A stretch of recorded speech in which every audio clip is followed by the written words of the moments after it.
ಚೌಕಟ್ಟಲ್ಲಿ ದುರ್ಬೀನಲ್ಲಿ reservation ಕೊಟ್ಟಿದ್ದ ಅಂಬೇಡ್ಕರ್ ಬರೀ ದಲಿತರಿಗೆ ಅಷ್ಟೇ ಮಾಡಿದ್ರು ಕೆಲಸವನ್ನ ಅನ್ನೋ ಮನಸ್ಥಿತಿಯನ್ನು ನಾವೆಲ್ಲ ಇಟ್ಕೊಬಿಟ್ಟಿದೀವಿ. ಅರೆ ಅಂಬೇಡ್ಕರ್ ಅಂತ ಹೇಳಿದ್ರೆ ಬರೀ ದಲಿತರ ಉದ್ಧಾರಕ್ಕೋಸ್ಕರ ಹುಟ್ಟಿದಂತಹ ಮಹಾನುಭಾವರು ಮಾತ್ರನ? ನಿಮ್ಮ ಮನೆ ಒಳಗಡೆ ನೀವು ಭಕ್ತಿಯಿಂದ ನೀವು ಯಾವುದೇ ದೇವರನ್ನ ಪೂಜೆ ಮಾಡಲಿ, ನೀವು ನಿಮ್ಮ ಧರ್ಮ ಗ್ರಂಥ ನಿಮ್ಮ ಮನೆ ಒಳಗಡೆ ನಿಮ್ಮ ಭಗವದ್ಗೀತೆ ಇರ್ಬೋದು. ನಿಮ್ಮ ಮನೆ ಒಳಗಡೆ ನೀವು ಭಕ್ತಿಯಿಂದ ಶ್ರದ್ಧೆಯಿಂದ ಬದ್ಧತೆಯಿಂದ ನೋಡುವಂತಹ ಧರ್ಮಗ್ರಂಥ ನಿಮ್ದು ಕುರಾನ್ ಇರ್ಬೋದು. ಹಾಗೆ ನಿಮ್ಮ ಮನೆ ಒಳಗಡೆ ನೀವು ಬೈಬಲ್ ಇಟ್ಕೊಂಡಿರ್ಬೋದು. ಮನೆಯಿಂದ ಆಚೆಗೆ ಕಾಲು ತೆಗೆದು ಕೂಡಲೇ ಒಂದು ಸಂಕಷ್ಟ ಆಯ್ತು ಅಂತಂದ್ರೆ, ಒಂದು ಸಣ್ಣ ಸಮಸ್ಯೆ ಆಯ್ತು ಅಂತ ಹೇಳಿದ್ಕೊಟ್ರೆ ನಿಮ್ಮ ಭಗವದ್ಗೀತೆ ನಿಮ್ಮ ಉಪಯೋಗ ಬರಲ್ಲ, ನಿಮ್ಮ ಕುರಾನ್ ನಿಮ್ಮ ಉಪಯೋಗ ಬರಲ್ಲ, ನಿಮ್ಮ ಬೈಬಲ್ ನಿಮ್ಮ ಉಪಯೋಗ ಬರಲ್ಲ. ನಿಮಗೆ ಪ್ರೊಟೆಕ್ಷನ್ ಅನ್ನು ಎಲ್ಲಿಂದ ಕೇಳ್ತೀರಿ ಹೇಳಿ?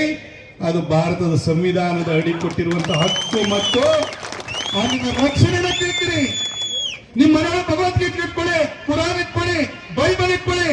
ಆದ್ರೆ ನಮ್ಮ ಭಾರತದ ಎಲ್ಲರಿಗೂ ಕೂಡ ಅನ್ವಯವಾಗುವಂತಹ ಒಂದೇ ಒಂದು ಧರ್ಮ ಗ್ರಂಥ ಅಂತ ಹೇಳಿದ್ರೆ ಅದು ಭಾರತದ ಸಂವಿಧಾನ. ಅದನ್ನು ಬರೆದಿರುವಂತರು ಅಂಬೇಡ್ಕರ್ ಅವರು. ಪಾರ್ಲಿಮೆಂಟ್ ಸೆಂಟ್ರಲ್ ಹಾಲ್ ಅಲ್ಲಿ ರಾಜೀವ್ ಗಾಂಧಿ ಫೋಟೋ ಇದೆ, ಭಾವಚಿತ್ರ. ಸಂಜಯ್ ಗಾಂಧಿದಿದೆ, ನೆಹರು ಫ್ಯಾಮಿಲಿ ಎಲ್ಲರದ್ದು ಇದೆ. ಇನ್ನು ಸೋನಿಯಾ ಗಾಂಧಿದು ಒಂದು ಬಾಕಿ.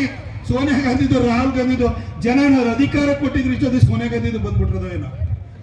ಆದ್ರೆ ಪಾರ್ಲಿಮೆಂಟ್ ಸೆಂಟ್ರಲ್ ಹಾಲ್ ಅಲ್ಲಿ ಯಾವ ಕಾನ್ಸ್ಟಿಟ್ಯೂಯೆಂಟ್ ಅಸೆಂಬ್ಲಿಯ ಡಿಬೇಟ್ಗಳು ನಡೀತು, ಎಲ್ಲಿ ಅಂಬೇಡ್ಕರ್ ಅವರು ಕೂತ್ಕೊಂಡು ಶ್ರದ್ಧೆಯಿಂದ ಭಕ್ತಿಯಿಂದ ನಮ್ಮೆಲ್ಲರೂ ಕೂಡ 145 ಕೋಟಿ ಭಾರತೀಯರನ್ನ ಇವತ್ತು ರಕ್ಷಣೆ ಮಾಡ್ತಿರುವಂತ ಈ ಸಂವಿಧಾನವನ್ನು ಕೊಟ್ಟರು.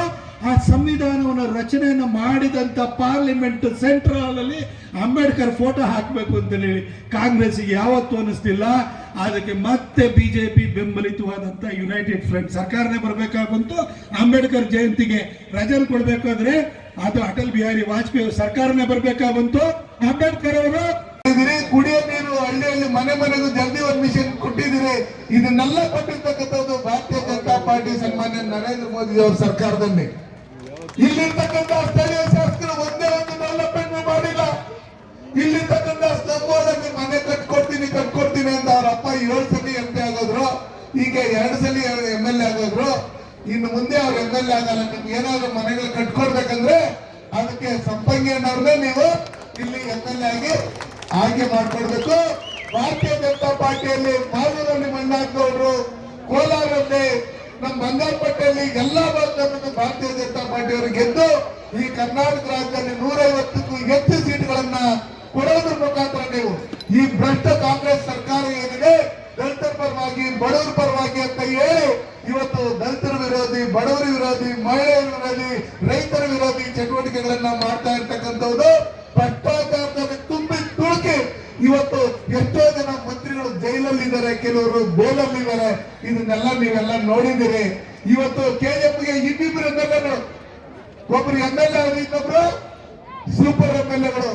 ಇಲ್ಲಿ ನಗರಸಭೆಯಲ್ಲಿ ಏನ್ ಡೆವಲಪ್ಮೆಂಟ್ ಮಾಡ್ತೀರಿ ಅಂತ ಹೇಳಿ ಸುಮಾರು 220 ಕೋಟಿ ನಕಲಿ ಬಿಲ್ಗಳನ್ನ ಮಾಡಿಕೊಂಡು ಯಾವ ರೀತಿಯಾದಂತಹ ಡೆವಲಪ್ಮೆಂಟ್ ಮಾಡದೆ ಇವತ್ತು KGF ನಗರದಲ್ಲಿ ಹಾಕಿರ್ತಕ್ಕಂಥ ಸುಮಾರು 10,000 ಲೈಟ್ಗಳಿದೆ. ಆ ಲೈಟ್ಗಳನ್ನ PM ಕೇರ್ ಅಲ್ಲಿ ಸನ್ಮಾನ್ಯ ನರೇಂದ್ರ ಮೋದಿ ಅವರು ನಮ್ಮ ಕಾಲದಲ್ಲಿ ತಂದಿರ್ತಕ್ಕಂಥದ್ದು.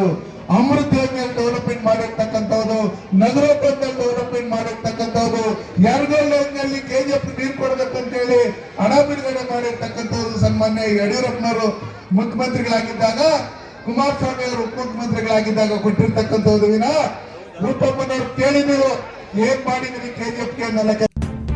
ನಿರ್ಮಯ್ ಮೀಡಿಯಾ ಚಾನೆಲ್ ವೀಕ್ಷಿಸಿ, ಸಬ್ಸ್ಕ್ರೈಬ್ ಮಾಡಿ, ಲೈಕ್ ಮಾಡಿ, ಶೇರ್ ಮಾಡಿ.